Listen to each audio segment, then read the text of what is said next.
వైఎస్ఆర్సీపీ ముఖ్య నేత మాజీ మంత్రి అవంతి శ్రీనివాస్ పార్టీకి గుడ్ బై చెప్పేశారు.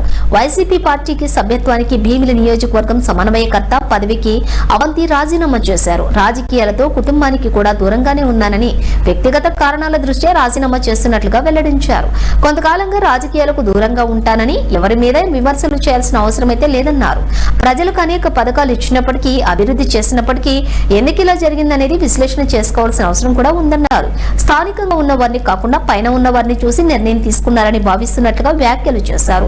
ఏ ప్రభుత్వం వచ్చినా సంవత్సరం పాటు సమయం ఇవ్వాలని, 6 నెలల నుంచి ఆందోళనలు, నిరసనలు అంటే కార్యకర్తలు, నేతలు ఇబ్బంది పడతారని, వైసీపీ హయాంలో కార్యకర్తలు, నేతలు ఇబ్బందులు పడ్డారని, అంతా వాలంటీర్లే నడిపించారని, కొత్త ప్రభుత్వానికి సమయం ఇవ్వకుండా ఇప్పుడు నేతలందరినీ ఒకేసారి రోడ్డెక్కండి అంటే ఎంతవరకు సమంజసమని ప్రశ్నించారు.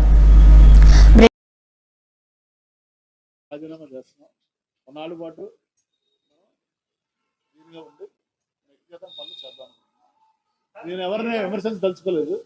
బ్రదర్ వాళ్ళు విమర్శిస్తే విడిపోయిన తర్వాత మన రాష్ట్రం ఎలా ఉంది, ఆంధ్రప్రదేశ్ రాష్ట్రం, పక్క రాష్ట్రం తెలంగాణ వాళ్ళు అలా బుల్లెట్లో చూసిపోతారు. మనం ఇలా ఉన్నాం. ప్రతి నాయకుల్లో మంచి చెడు రెండు. మళ్ళీ వాళ్ళకు కూడా మనం టైం ఇవ్వకుండా మళ్ళీ రేపటి నుంచి మనం ధర్నాలు చేయండి అని చెప్పడం ఎంతవరకు కరెక్ట్. ఎందుకంటే పార్టీ విధానం అనేది 175 మంది ఎమ్మెల్యేలు, 175 ఇన్ఛార్జీలు ఉంటే 175 మందిని కన్సల్ట్ చేసి మన పార్టీ ముందుకెళ్ళాలి కార్యక్రమాలు.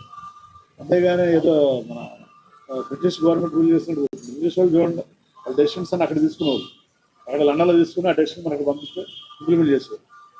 సో ఏ పార్టీ అయినా ప్రజాస్వామ్యబద్ధంగా ఉండాలి, కానీ ప్రజాస్వామ్యబద్ధంగా లేకుండా నిర్ణయాలను ఏకపక్షంగా తీసుకుని వాటిని మీరు అమలు చేయండి అని చెప్పడం కరెక్ట్ కాదు. సో ఎందుకంటే మళ్ళీ నాకు కార్యకర్తలనే ఎంత ఇబ్బంది పడ్డారో 5 సంవత్సరాలు చూసాను దగ్గర, వాళ్ళంతా నలిగిపోయారు దగ్గర నుంచి చూసాను. వాళ్ళు ఇప్పటికీ కనీసం ఒక మీటింగ్ పెట్టి కలవరించకుండా వాళ్ళని అసలు ఏం జరిగింది, ఎలా జరిగింది అని చెప్పకుండా మళ్ళీ మీరు ధర్నాలు చేయండి, గొడవ చేయండి అని చెప్పడం ఎంతవరకు కరెక్ట్. మనం చూసాం సోషల్ మీడియా, వాడు ఎవడో యథోపం చేసిన దానికి పవన్ కళ్యాణ్ గారు దానికి నేను కోపం వచ్చి అని చెప్పడం, అక్కడి నుంచి ఈ సోషల్ మీడియా కార్యకర్తలు అందరూ ఎంత ఇబ్బంది పడతారు చూసాం. ఇప్పుడు మళ్ళీ ఈయన కూర్చుని ఇక్కడ తాడేపల్లిలో కూర్చుని ఆయన సార్ చెప్పేయడం చాలా ఈజీ. మీరు కలెక్టర్ గారు రండి, ధర్నా చేయండి, గొడవ చేయండి. సో ఆ ఇబ్బందులు ఉన్నాయంటే, ఇబ్బందులు వస్తే వాళ్ళ దగ్గర అడ్వకేట్ పెడతాను, వాళ్ళ బెయిల్ ఇప్పిస్తానంటే వాళ్ళ ఫ్యామిలీ ఉంటారు, వాళ్ళ సార్ మీరు ఇచ్చలేదు అవునే చేయలేదు చేయమని 5 సంవత్సరాలు టైం ఇచ్చారు. 5 ఏళ్ళ తర్వాత మీరు అడగండి అన్నాను అని చెప్పాడు ఆయన రాజశేఖర్. 5 ఏళ్ళు కాదు కదా, 5 నెలలు కూడా ఆయన టైం ఇవ్వకుండా వెంటనే మీరు ధర్నాలు చేయండి, రాష్ట్రాలు చేయండి, ఇచ్చేయండి, నచ్చేయండి అనేది మంచి పద్ధతి కాదు. ఎందుకంటే రాష్ట్రం అభివృద్ధి చెందాలంటే వాళ్ళ కేంద్రం దగ్గర కానీ రాష్ట్రం దగ్గర కానీ లిమిటెడ్ నిధులు ఉన్నాయి.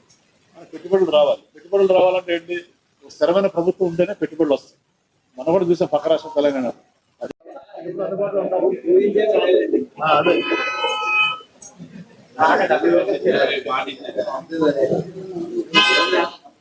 తక్కువ టైంలో మరి ఈరోజు